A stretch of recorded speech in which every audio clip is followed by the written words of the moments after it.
किस्मत। चंदन नगर का राजा चंदन सिंह बहुत ही पराक्रमी एवं शक्तिशाली था। उसका राज्य भी धन धान्य से पूर्ण था।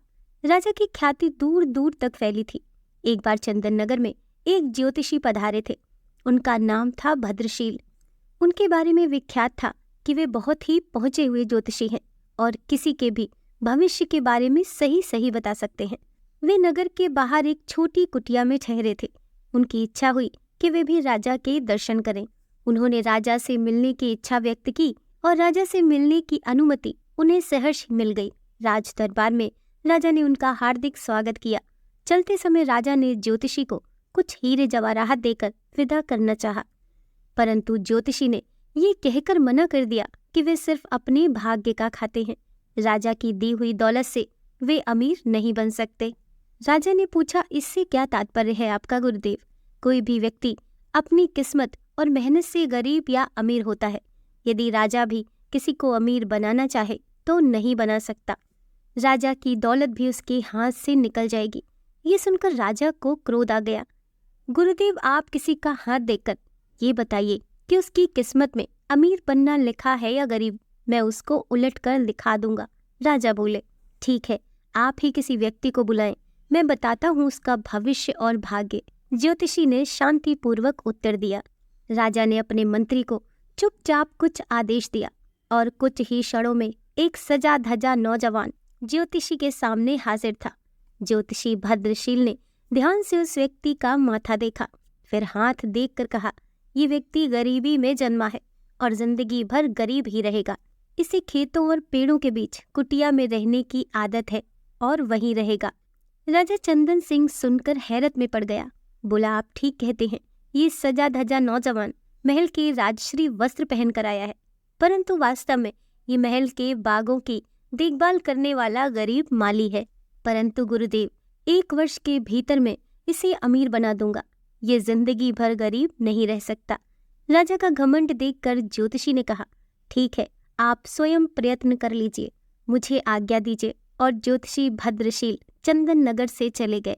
राजा ने अगले दिन माली दयाल को बुलाकर एक पत्र दिया और साथ में यात्रा करने के लिए कुछ धन दिया।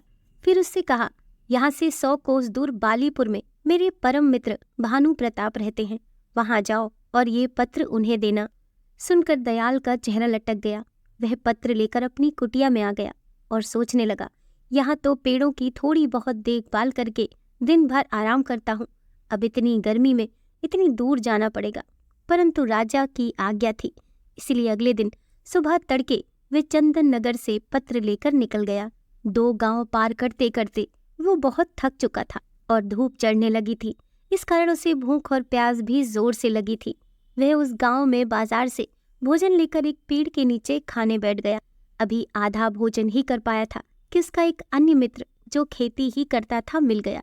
दयाल ने अपनी परेशानी अपने मित्र टीकम को बताई। सुनकर टीकम हंसने लगा। बोला, इसमें परेशानी की क्या बात है, राजा के काम से जाओगे, खूब आओ भगत होगी। तुम्हारी जगह मैं होता तो खुशी खुशी जाता।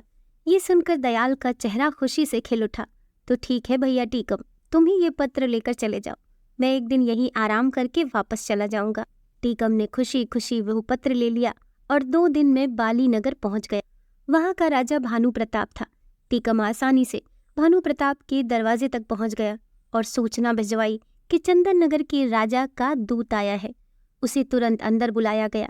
टीकम की खूब आव भगत की गई। दरबार में मंत्रियों के साथ उसे बिठाया गया। जब उसने पत्र दिया तो भानु प्रताप ने पत्र खोला। पत्र में लिखा था, प्रिय मित्र, ये बहुत योग्य एवं मेहनती व्यक्ति है। इसे अपने राज्य में इसकी इच्छा अनुसार 400 एकड़ जमीन दे दो और उसका मालिक बना दो। ये मेरे पुत्र समान है। यदि तुम चाहो तो इससे अपनी पुत्री का विवाह कर सकते हो। वापस आने पर मैं भी इसे अपने राज्य के 5 गांव इनाम में दे दूंगा। राजा भानु प्रताप को लगा कि ये सचमुच में योग्य व्यक्ति है। उसने अपनी पुत्री व पत्नी से सलाह करके पुत्री का विवाह टीकम से कर दिया और चलते समय ढेरों हीरे जवाहरात देकर विदा किया। उधर आलसी दयाल थका हारा अपनी कुटिया में पहुंचा और जाकर सो गया। 2 दिन सोता रहा।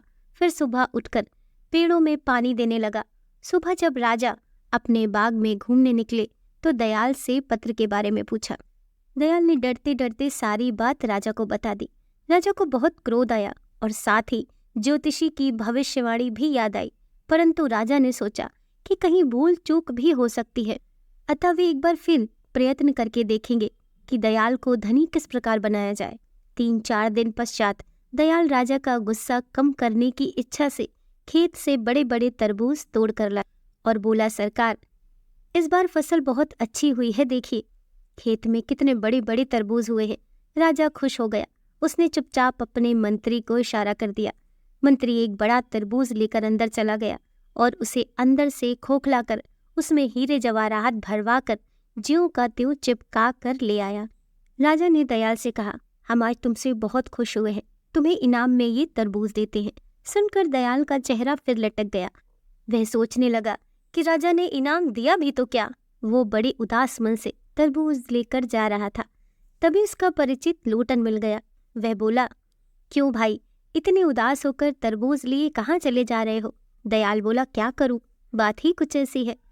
आज राजा मुझसे खुश हो गए, पर इनाम में दिया ये तरबूज। भला तरबूज भी इनाम में देने की चीज है, मैं किसे खिलाऊंगा इतना बड़ा तरबूज? लोटन बोला, निराश क्यों होते हो भाई, इनाम तो इनाम ही है। मुझे ऐसा इनाम मिलता तो मेरे बच्चे खुश हो जाते। फिर ठीक है, तुम ही ले लो ये तरबूज। और दयाल तरबूज देकर कुटिया पर आ गया। अगले दिन राजा ने दयाल का फिर वही फटा हाल देखा तो पूछा, क्यों तरबूज खाया नहीं? दयाल ने सारी बात चुपचाप बता दी। राजा को दयाल पर बड़ा क्रोध आया, पर कर क्या सकता था। अगले दिन दयाल ने लोटन को बड़े अच्छे अच्छे कपड़े पहने पग्गी में जाते देखा तो उसके आश्चर्य का ठिकाना न रहा। दयाल ने अचानक धनी बनने का राज लोटन से पूछा तो उसने तरबूज का किस्सा बता दिया। सुनकर दयाल हाथ मल कर रह गया। तभी उसने देखा कि किसी राजा की बारात सी आ रही है। उसने पास जाकर पता किया तो पता लगा कि कोई राजा अपनी दुल्हन को ब्याह कर ला रहा है।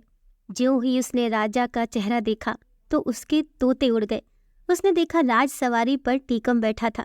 अगले दिन टीकम से मिलने पर उसे पत्र की सच्चाई पता लगी, परंतु अब वो कर ही क्या सकता था। राजा ने भी किस्मत के आगे हार मान ली और सोचने लगा, ज्योतिषी ने सच ही कहा था, राजा भी गरीब को अमीर नहीं बना सकता यदि उसके भाग्य में गरीब रहना लिखा है। अब राजा ने ज्योतिषी भद्रशील को बहुत ढूंढवाया, पर उनका कहीं पता न लगा। दोस्तों, कहानी पसंद आई हो तो वीडियो को लाइक कीजिए, चैनल को सब्सक्राइब कीजिए। मिलते हैं नेक्स्ट वीडियो के साथ।